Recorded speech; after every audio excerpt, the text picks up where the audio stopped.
નમસ્કાર વિદ્યાર્થી મિત્રો, ભાગીદારી વિષય પ્રવેશની અંદર આપણે પ્રશ્ન નંબર 9 છે એનો અભ્યાસ કરીએ. આની પહેલાં પ્રશ્ન નંબર 8નો એક જે મોટો દાખલો હતો એનો આપણે અભ્યાસ કરી ચૂક્યા છીએ.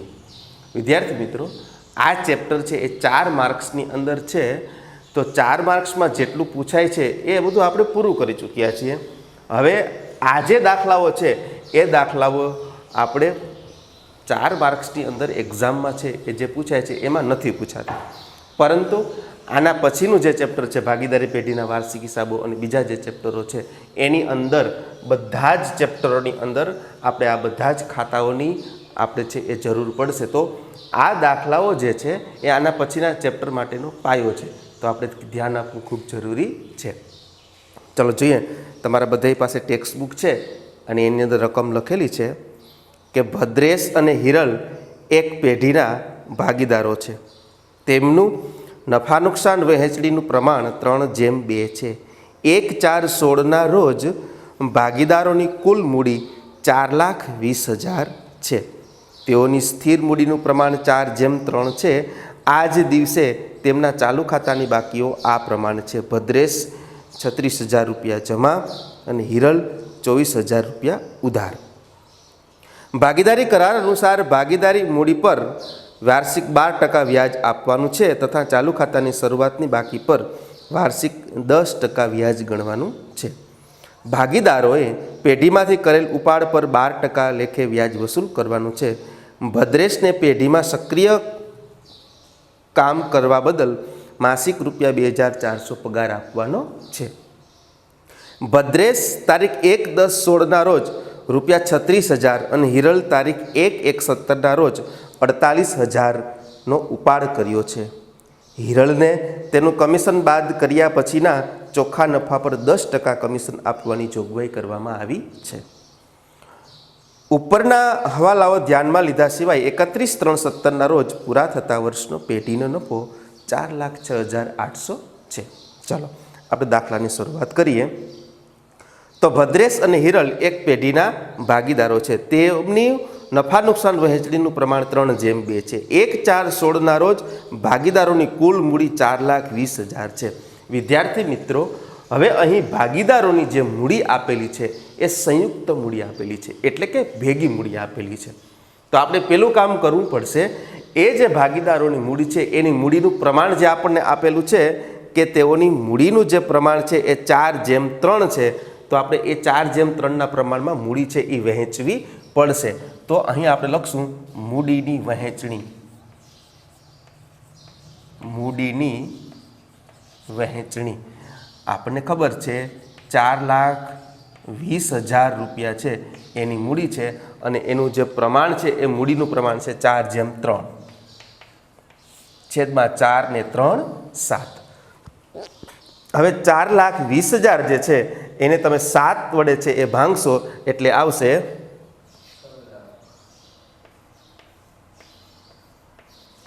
60,000 રૂપિયા. બરોબર છે. તો આપણે અહીં લખશું ભાગીદારોના મૂડી ખાતાની અંદર. વિદ્યાર્થી મિત્રો, અહીં જે મૂડી રાખવાની છે એ સ્થિર મૂડી રાખવાની છે, એટલે કે આપણે સ્થિર મૂડી ખાતા પદ્ધતિ મુજબ છે એ હિસાબ રાખશું. અને ચાલુ ખાતાની જો બાકી આપેલી હોય રકમની અંદર તો યાદ રાખજો મિત્રો, આપણે આ રીતે જ એટલે કે સ્થિર મૂડી રાખવાનું અને ચાલુ ખાતા બનાવવાની રીતે જ છે એ દાખલો છે એ ગણવાનો થશે. તો શરૂઆતની મૂડી 1/4/16, બરાબર. પેલું નામ ભદ્રેશનું છે એટલે કે 60,000 × 4 6 ચોક ને 24 એટલે કે 2,40,000 રૂપિયા છે એ ભદ્રેશની મૂડી આવશે. 2,40,000 રૂપિયા. પછી 6 તેરીને 18 એટલે કે 1,80,000 રૂપિયા જે છે એ કોની મૂડી આવશે? હિરલની છે એ મૂડી આવશે. તો આ મૂડી જે આપેલી હતી આપણે સંયુક્ત મૂડી એ આપણે ભાગીદારો વચ્ચે છે એ વહેંચી આપી. આગળ વધીએ. આ જ દિવસે તેમના ચાલુ ખાતાની બાકીઓ આ પ્રમાણે હતી. ભદ્રેશ 36,000 રૂપિયા જમા. તો ચાલુ ખાતામાં આપણે લખશું કે 1/4/16. ભદ્રેશની બાકી જમા છે 36,000 રૂપિયા એટલે લખશું બાકી આગળ લાવ્યા ભદ્રેશના ખાનાની અંદર 36,000 રૂપિયા અને હિરલની જે 24,000 રૂપિયાની બાકી છે એ ઉધાર બાજુ છે એ આપણે લખશું, કારણ કે મને રકમની અંદર ઉધાર બાજુ છે એ આપેલ છે. એટલે કે 1, 4, 16 બાકી આગળ લાવ્યા હિરલના ખાનાની અંદર 24,000 રૂપિયા. ભાગીદારી કરાર અનુસાર ભાગીદારોની મૂડી પર વાર્ષિક 12% વ્યાજ આપવાનું છે. વિદ્યાર્થી મિત્રો, ભાગીદારોની જે શરૂઆતની મૂડી છે એની ઉપર 12% વ્યાજ છે એ આપવાનું છે. હવે ભાગીદારોને આપણે વ્યાજ આપીએ એટલે કે પેઢીને જે છે એ ખર્ચ થશે, એટલે આપણે નફા નુકસાન ફાળવણી ખાતાની ઉધાર બાજુ લખશું મૂડી પર વ્યાજ. મૂડી પર વ્યાજ 12%. ભદ્રેશ અને હિરલ. હવે કેલ્ક્યુલેટરની અંદર ગણતરી કરવાની, તમારે 2,40,000 રૂપિયા છે એને આપણે કરશું 12%, એટલે કે 2,40,000 ગુણ્યા 12% એટલે આવશે 28,800 છે એ ભદ્રેશનું મૂડી પર વ્યાજ થયું. ત્યારબાદ હિરલના ખાનાની અંદર 1,80,000 છે, તો આપણે 1,80,000 ગુણ્યા 12% એટલે આવશે 21,600 અને આ બેનો ટોટલ છે આપણે 12 લખી નાખું એટલે 50,400 રૂપિયા. હવે આ જે મૂડી છે એ મૂડી પરનું જે વ્યાજ છે એ આપણે ભાગીદારોની આવક છે, પેઢી માટે ખર્ચ છે એટલે ઉધાર, ભાગીદારોની આવક છે એટલે આપણે ક્યાં લખશું? જમા બાજુ લખશું. એટલે આપણે લખશું કે 31,3,17. શું કામ મેં 31,3,17 લખ્યા? તો કે વર્ષ પૂરું થાય ત્યારે આપણે હિસાબો બનાવતા હોઈએ. 31,3,17 મૂડી પર વ્યાજ, બરોબર. ભદ્રેશના ખાનાની અંદર આપણે લખશું 28,800. 28,800 અને હિરલના ખાનાની અંદર લખશું 21,600. બરોબર છે. ચાલો આગળ વધીએ. તો મૂડી પર વ્યાજ એની અસર આપણે આપી દીધી. તથા ચાલુ ખાતાની શરૂઆતની બાકી પર વાર્ષિક 10% વ્યાજ ગણવાનું છે. ચાલુ ખાતાની બે બાકી હોઈ શકે, ઉધાર બાકી પણ હોઈ શકે અને જમા બાકી પણ હોઈ શકે. બરોબર. હવે આપણે અહીં જોઈએ તો 1,4,16 બાકી આગળ લાવ્યા, આ ચાલુ ખાતામાં બાકી આગળ લાવ્યા છે એટલે કે એ ચાલુ ખાતાની બાકી દર્શાવે છે. ભૂલાય નહીં, મૂડી નથી. મૂડી આપણે મૂડી ખાતાની અંદર, સોરી અહીં લખવાનું રહી ગયું કે બાકી આગળ લાવ્યા. બરોબર. મૂડી છે એ મૂડી ખાતામાં લખેલી હોય, ચાલુ ખાતામાં જે બાકી આગળ લાવ્યા લખેલું હોય તો એ ચાલુ ખાતાની જે ઉધાર અથવા તો જમા બાકી આપેલી હોય એ આપણે લખેલી હોય.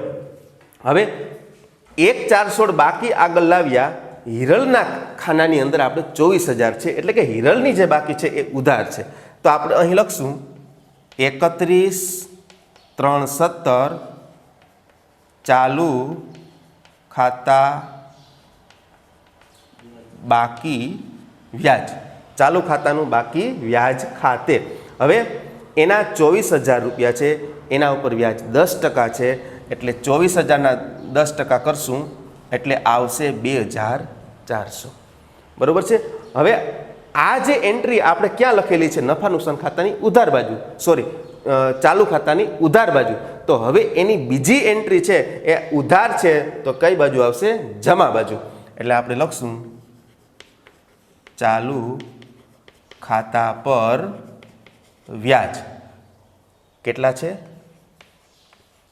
2,400 રૂપિયા. કાઉન્સમાં લખી નાખીએ હિરલ. ચાલો એ જ પ્રમાણે 1,4,16 બાકી આગળ લાવ્યા 36,000 ભદ્રેશના ખાનામાં જમા છે. બરોબર છે. તો આપણે લખશું 31,3,17 ચાલુ ખાતા બાકી વ્યાજ ખાતે. હિરલના ખાનામાં કંઈ નહીં આવે, ભદ્રેશના ખાનાની અંદર બાકી આગળ લાવ્યા શરૂ બાકી ચાલુ ખાતાની છે 36,000, તો એના 10% કરશું એટલે આવશે 3,000. 600। હવે આ જમા લખેલું છે તો આપણે હવે અહીં ક્યાં લખશું? ઉધાર લખશું. એટલે લખશું ચાલુ ખાતા બાકી વ્યાજ ખાતે 3600 રૂપિયા. બરોબર છે. ચાલો હવે આગળ વધીએ. ભાગીદારોએ પેઢીમાંથી કરેલ ઉપાડ પર વાર્ષિક 12% લેખે વ્યાજ વસૂલ કરવાનું છે. પણ હજુ આપણે ઉપાડની એન્ટ્રી જ નથી આવેલી. આપણે જોઈએ, આગળ આવશે ત્યારે આપણે જોઈશું. આગળ વધીએ. ભદ્રેશને પેઢીમાં સક્રિય કામ કરવા બદલ માસિક 2400 પગાર આપવાનો છે. ભદ્રેશ સક્રિય ભાગીદાર છે, સક્રિય રીતે કામ કરે છે, એટલે એને પગાર આપવાનો છે. તો પેઢી માટે પગાર છે એ ખર્ચ થશે, એટલે આપણે લખશું પગાર ખાતે કોનો છે? તો કે ભદ્રેશનો. માસિક 2400 છે, આખા વર્ષનો એટલે 2400 × 12 કરશું એટલે આવશે 28,800 રૂપિયા છે એ ભદ્રેશનો પગાર થયો. ભદ્રેશને પગાર મળે છે, ભદ્રેશની આવક છે, એટલે આપણે ભદ્રેશના ખાનાની અંદર જમા બાજુ લખશું 31,317 પગાર ખાતે. ભદ્રેશના ખાનામાં કેટલો પગાર છે? 28,800. ઓકે, ચાલો. ભદ્રેશ તારીખ 1/10/16 રોજ 36,000 અને હિરલ તારીખ 1/1/17 રોજ 48,000 ઉપાડ કર્યો છે. હવે આપણે ઉપાડ આવ્યો છે એટલે ઉપાડ લખી અને પછી આપણે એના વ્યાજની ગણતરી કરશું. ઉપર મને કહેલું છે કે ઉપાડ પર 12% વ્યાજ ગણવાનું છે. આની પહેલાં પણ તમારી સાથે ચર્ચા થયેલી. ઉપાડની તારીખ છે લખવી વ્યવસ્થિત ખૂબ જરૂરી છે. બરાબર છે. તો 1/10/16 1/10/16 ઉપાડ ખાતે કોનો ઉપાડ છે? 1/10/16 રોજ 36,000 રૂપિયા ભદ્રેશ. તો ભદ્રેશના ખાનાની અંદર આવશે 36,000 રૂપિયા. અને હિરલ તારીખ 1/1/17 ઉપાડ ખાતે હિરલના ખાનાની અંદર આવશે 48,000. બરોબર છે. હવે આ બંનેની અલગ અલગ તારીખ વડે આપણે ઉપાડ દર્શાવવાનો છે. કારણ કે એના ઉપાડ પરનું વ્યાજ કેટલું ગણાશે? તો કે જ્યારથી એણે ઉપાડ કરેલો હોય ત્યારથી આપણે છે એનું વ્યાજ ગણવું જોઈએ. એટલે આપણે એની અલગ અલગ તારીખ છે એ લખવી જોઈએ. એક જ એન્ટ્રીની અંદર છે એ આપણે લખી શકશું નહીં. ઓકે, ચાલો. તો ઉપાડ છે એ લખાઈ ગયો, એની તારીખ મુજબ ઉપાડ લખાઈ ગયો. હવે આપણે શું કરશું? તો ઉપાડ પર આપણે છે એ વ્યાજ છે એ ગણતરી કરીએ. તો ઉપાડ પર વ્યાજ ગણવા માટે ઉપાડ ઉપર કેટલા ટકા વ્યાજ ગણવાનું છે? 12%. હવે 36,000 રૂપિયા ભદ્રેશનો ઉપાડ છે એ તારીખ 1/10/16 છે. બરાબર. અહીં ગણતરી કરીએ. ભદ્રેશ ઉપાડ વ્યાજ. હવે એનો ઉપાડ 36,000 રૂપિયા છે અને 12% છે. તો 36,000 × 12% તમે કરશો એટલે આવશે 4,320. હવે આ વ્યાજ છે એ આખા વર્ષનું આવ્યું. હવે ભદ્રેશનો ઉપાડ 1/10/16 છે, એટલે કે 10મો મહિનો આખો 10, 11, 12, 1, 2 અને 3 એટલે કુલ 6 મહિનાનું છે એ આપણે વ્યાજ ગણવાનું થાય. એટલે શું કરાય? 4,320 છે એને 12 વડે ભાગી નાખો એટલે 1 મહિનાનું મળશે. ભાગતા આવશે 360. હવે આપણે કેટલા મહિનાનું જોઈએ છે? 6 મહિનાનું. એટલે ગુણ્યા 6 કરશું એટલે આવશે 2160. બરોબર છે. તો ઉપાડ વ્યાજ 31,317 ઉપાડ પર વ્યાજ ખાતે ભદ્રેશના કેટલા આવે છે? 2160. પછી હવે આ જ પ્રમાણે આપણે હિરલની ગણતરી કરીએ. હિરલ ઉપાડ પર વ્યાજ. હવે હિરલનો ઉપાડ છે 48,000 રૂપિયા. 12% છે એ ઉપાડ પર વ્યાજ છે. એટલે 480 × 12 કરશો એટલે આવશે 5,760. એને આપણે 12 વડે ભાગીએ એટલે આપણને 1 મહિનાનો મળે. આવશે 480. બરાબર, આ 1 મહિનાનું ઉપાડ પર વ્યાજ થયું. હવે આપણે કેટલા મહિનાનું જોઈએ છે અહીં તો જોઈએ તો હિરણનો ઉપાડ 48,000નો જે છે એ 1/1/17 છે. એટલે પહેલો મહિનો આખો, બીજો મહિનો આખો અને ત્રીજો મહિનો આખો, એટલે 3 માસનું વ્યાજ છે એ આપણે કરવું પડશે. એટલે અહીં ગુણ્યા કેટલા કરશું આપણે 3, એટલે આવશે 1440. એટલે આપણે લખશું 31,317 ઉપાડ પર વ્યાજ ખાતે ભદ્રેશના ખાનામાં ડેસ્ક, હિરણના ખાનાની અંદર લખશું આપણે 1440. બરોબર છે. હવે આ બંનેના વ્યાજની છે એ ગણતરી થઈ ગઈ. હવે પેઢી માટે ઉપાડ પરનો વ્યાજ એ પેઢી માટે આવક છે. એટલે આપણે નફા નુકસાન ફાળવણી ખાતાની જમા બાજુ લખશું ઉપાડ પર વ્યાજ ભદ્રેશ અને હિરલ. ભદ્રેશનું આવશે 2160 અને હિરલનું આવશે 1440. એ બંનેનો ટોટલ આપણે 12 લખશું એટલે આવશે 3600. બરોબર છે. તો આ વાત થઈ ઉપાડ અને ઉપાડ પર વ્યાજ. આગળ વધીએ. હિરલને તેનું કમિશન બાદ કર્યા પછીના ચોખ્ખા નફા પર 10% કમિશન આપવાની જોગવાઈ કરવાની છે, પણ એ આપણે છેલ્લે ગણતરી કરશું. હજુ આપણે નફો છે એ લખેલો નથી. આગળ વાંચીએ. ઉપરના હવાલાઓ ધ્યાનમાં લીધા સિવાય 31/3/17ના પ્રથમ વર્ષનો પેઢીનો નફો 4,06,800 છે. તો આપણે લખશું નફા નુકસાન ખાતે ચોખ્ખો નફો 4,06,800 છે. એ પેઢીનો નફો થયો. નફા નુકસાન ખાતે ચોખ્ખો નફો એટલે કે આ ચોખ્ખો નફો આપણે ક્યાંથી લઈ આવ્યા હોઈએ? નફા નુકસાન ખાતેથી લઈને આવ્યા હોઈએ. એટલે નફા નુકસાન ખાતે ચોખ્ખો નફો 4,06,800. હવે આપણે હિરણના કમિશનની છે એ ગણતરી કરીએ. હવે હિરણને 10% કમિશન છે એ આપવાનું છે. આપણે આની પહેલાંના જે દાખલાઓ જોયા નાના નાના એમાં જોઈ ગયા છીએ કે 2 વખત જો કમિશન શબ્દનો ઉપયોગ થાય તો આપણે સૂત્ર નંબર 2નો છે એ ઉપયોગ કરવો. બરોબર છે. તો આપણે અહીં લખીએ હિરલનું કમિશન. હિરલનું કમિશન. બરોબર છે. તો સૌથી પહેલા આપણે આ ત્રણેયનો ટોટલ કરશું એટલે આવશે 4,12,800. એ ટોટલ આપણે અહીં લખી નાખશું 4,12,800.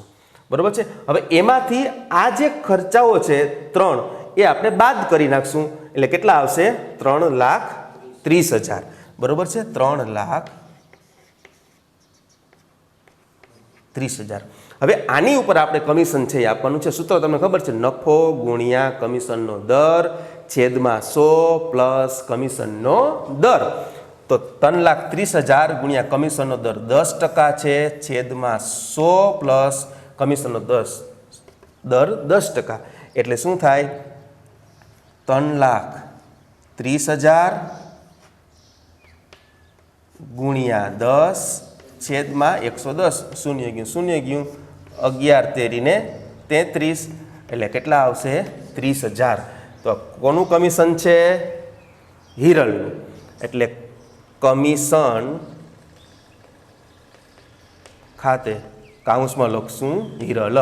અને આ કમિશન પેઢી માટે ખર્ચ છે કારણ કે પેઢીએ કમિશન આપવાનું છે. તો હિરલને છે એ આવક થશે એટલે આપણે લખશું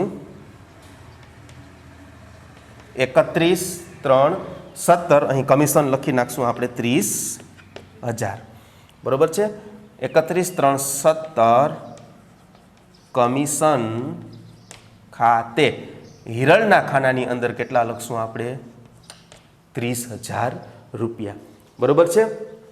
હવે 4,12,800 જે છે એમાંથી આપણે આ ચારે ટોટલ છે એ બાદ કરશું એટલે કેટલા આવશે? તો કે 3 લાખ આવશે. હવે આ 3 લાખ છે એ પેઢીનો શું થયો? વહેંચણી પાત્ર નફો 3 લાખ. હવે એને આપણે એના નફા નુકસાનના પ્રમાણમાં છે એ વહેંચી નાખવાનું. નફા નુકસાનનું પ્રમાણ આપેલું છે આપણને 3/2. નફા નુકસાન વહેંચણીનું પ્રમાણ 3/2 બરોબર છે. તો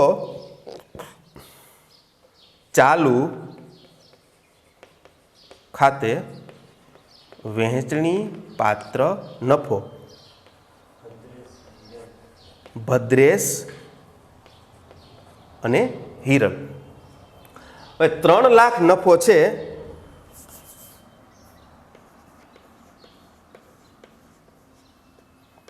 એને ગુણ્યા એનું પ્રમાણ જે છે કયું છે 3/2. 3/2 3 ને 2 5 એટલે 3 લાખને તમે 5 વડે ભાંગશો એટલે આવશે 5 6 30 1 2 3 60,000 રૂપિયા બરોબર છે. 5 6 30 60,000 રૂપિયા. ચાલો હવે 6 તેરીને 18 એટલે ભદ્રેશના ખાનામાં આવશે 1,80,000 અને હિરલના ખાનામાં આવશે 60,000 ગુણ્યા 2 એટલે 1,20,000. એ આપણે એના ચાલુ ખાતાની અંદર ક્યાં લખશું? જમા બાજુ. એટલે 31/3/17 નફા નુકસાન ફાળવણી ખાતે નફો 1,80,000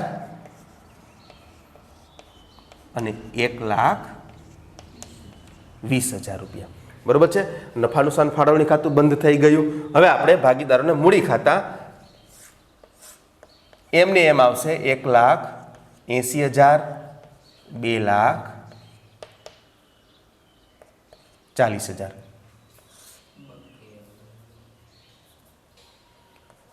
હિરલ 2,40,000